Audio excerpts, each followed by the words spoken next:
Olá a todos, aqui é o Yuri do canal Racional Invest. E no vídeo de hoje eu vou falar se o Banrisul é o banco mais descontado da bolsa. Qual é a percepção de vocês em relação a isso? E além de falar um pouco sobre isso, eu vou também trazer um resumo dos resultados do terceiro trimestre divulgados no banco recentemente. Só lembrando que isso aqui não é uma recomendação de compra ou venda, tá ok? Se olharmos o indicador PVP, a gente percebe, pelo menos nos últimos 10 anos, que o PVP atual do Banrisul, que está na casa de 0,39, realmente está em patamares mais baixos da sua história dos últimos 10 anos, pelo menos. Está abaixo da média histórica da empresa e está abaixo da média do setor. Se a gente olhar apenas por esse quesito do PVP, a gente tira a conclusão realmente de que a cotação do Banrisul está muito abaixo de 1, né, que seria o valor patrimonial da empresa. E eu fiz uma listagem recentemente sobre as ações de todos os bancos listados, e o Banrisul realmente é o banco que possui, nesse momento, a menor relação entre o valor de cotação e o seu valor patrimonial. Então, sim, na data de hoje, pelo menos, 26 de dezembro de 2024, o Banrisul é o banco mais descontado na bolsa. É sempre bom destacar que nenhum indicador tem que ser analisado de forma isolada, né? Eu gosto de usar bastante também o PL, que é o preço sobre lucro, e a gente percebe que pelo menos nos últimos 2 anos, pegando os últimos 12 meses, o PL do banco também está em patamares bem baixos, né? Está abaixo de sua média histórica e abaixo da média do setor, o que isso demonstra ou que os seus lucros estão crescendo ou a sua cotação está diminuindo, né? Porque é isso que faz o PL diminuir. E a gente, analisando o balanço, a gente percebe realmente que atualmente o que tem contribuído para essa diminuição do PL é justamente a redução do seu preço, né? E nem tanto o aumento do seu lucro. O site do Investidor 10 traz aqui 10 parâmetros de todas as empresas listadas, né? Ela faz uma classificação se atende ou não alguns quesitos para se é uma empresa boa para buy and hold ou não, né? Então, em relação ao Banrisul, nesses 10 quesitos que o site do Investidor 10 analisa, a gente percebe que dos 10, ela atende 8, né? E tem 2 itens apenas que ela não atende, né?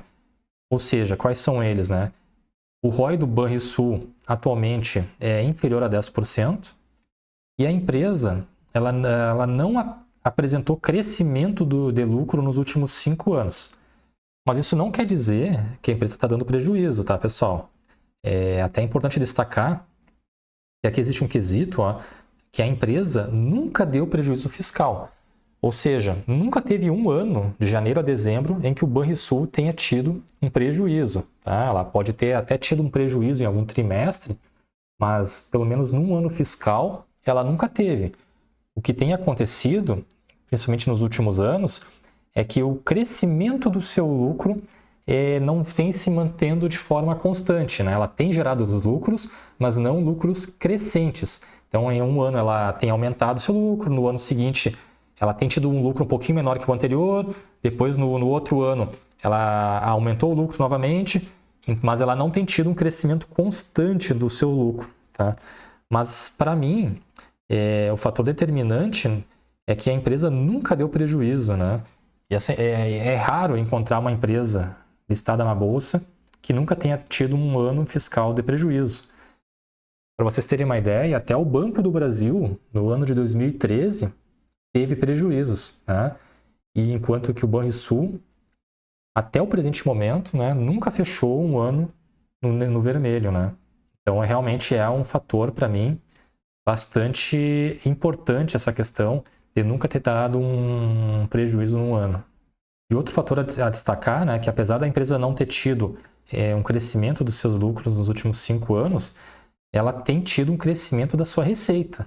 Tá? Então, a questão da lucratividade do Banrisul se deve a outros fatores, né, mas que não tem relação com a sua receita, porque a receita do banco ela tem realmente aumentado nos últimos 5 anos. Então, por questões assim mais operacionais, realmente, o banco não tem tido esse crescimento do seu lucro, embora tenha tido lucros consistentes nos últimos anos. Fora isso, a gente percebe também pelo dividend yield, né, no histórico dos últimos 10 anos, que o Banrisul nunca foi um exímio pagador de dividendos, né? Dividend yields aí de 2016 a 2020, patamares relativamente baixos, né, porque é o que se procura, que é geralmente a dividend yield acima de 6, né? Mas pelo menos nos últimos 3, 4 anos, o Banrisul tem pago um dividend yield superior a 6%, né? Inclusive em patamares aí, o segundo maior patamar de dividend yield, pelo menos dos seus últimos 10 anos, né? Atualmente na casa dos 10%. Bom, em relação aos seus dados de resultados apresentados em seu site, né? O último disponível que nós temos é referente ao terceiro trimestre de 2024. Então eu peguei alguns slides aqui que eles disponibilizaram, né? E a gente percebe, por exemplo, que nos últimos 9 meses, comparados 2024 com 2023, houve um crescimento do lucro líquido na ordem de 11,5%. Então, ou seja, nos 9 primeiros meses de 2024, a empresa já lucrou 632 milhões, enquanto que nos 9 primeiros meses de 2023, o lucro líquido foi de 567 milhões, né? Ou seja, pelo menos de 2023 para 2024, o Banrisul está demonstrando, sim, um crescimento no seu lucro, né? Comparando o terceiro TRI de 2023 com o terceiro TRI de 2024, também houve um crescimento aí de 54%.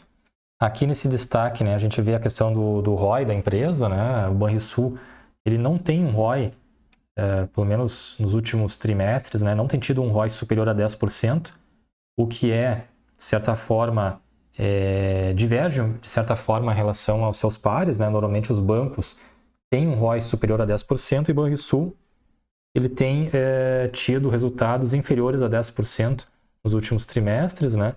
Mas eu acho que, embora esse indicador não esteja nos níveis padronizados, né, que é superior a 10%, eu acho que o resultado que o banco tem demonstrado de lucratividade, né, de lucros nos últimos trimestres, acaba, de certa forma, mitigando um pouco essa questão do ROI inferior a 10%.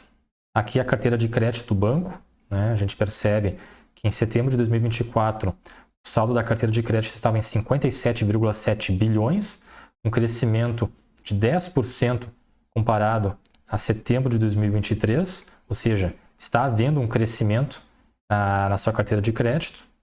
Para mim também é um dado importante. Além disso, a qualidade do crédito do Banrisul, ao meu ver, ela é bastante interessante, porque ela tem um índice de inadimplência superior a 90 dias relativamente baixo, né? Atualmente, por exemplo, o índice de inadimplência total, né, pegando aí a pessoa jurídica e pessoa física, está em apenas 2,1%. Então, é um índice de inadimplência bastante baixo, ainda mais se comparado aos outros bancos, né? As despesas de provisão e custo de crédito também têm diminuído. Nos últimos trimestres passou de 2,70% para 2,13%, né, estando atualmente em 299 milhões. E por fim, as despesas administrativas do banco, elas têm aumentado também, porém em patamares menores do que o seu lucro. A gente viu nos slides anteriores que o lucro líquido, pegando 2023, os 9 primeiros meses de 2023 e os 9 primeiros meses de 2024, o lucro líquido aumentou em 11%, enquanto que as despesas administrativas aumentaram também, mas em apenas 7%. Né? Então, as despesas administrativas cresceram menos do que o seu lucro. Então, também isso é um fator importante de ser observado. Então, pessoal, eu acho que as ações do banco realmente estão descontadas muito acima do que se consideraria o normal, por ser um banco público, né, cujo maior acionista é o governo do Rio Grande do Sul, então isso acaba afetando sempre um pouco a questão do PVP. Porém, um indicador de apenas 0,39, 0,40, para esse indicador, ainda mais os resultados apresentados pelo Banrisul nos últimos anos, do meu ponto de vista, não se justifica. Ou seja, né, não tem uma racionalidade nesse indicador relacionado a isso, né? Não tem uma justificativa do porquê as cotações estarem tão inferiores para esse banco, né? O banco tem uma lacuna de precificação, né?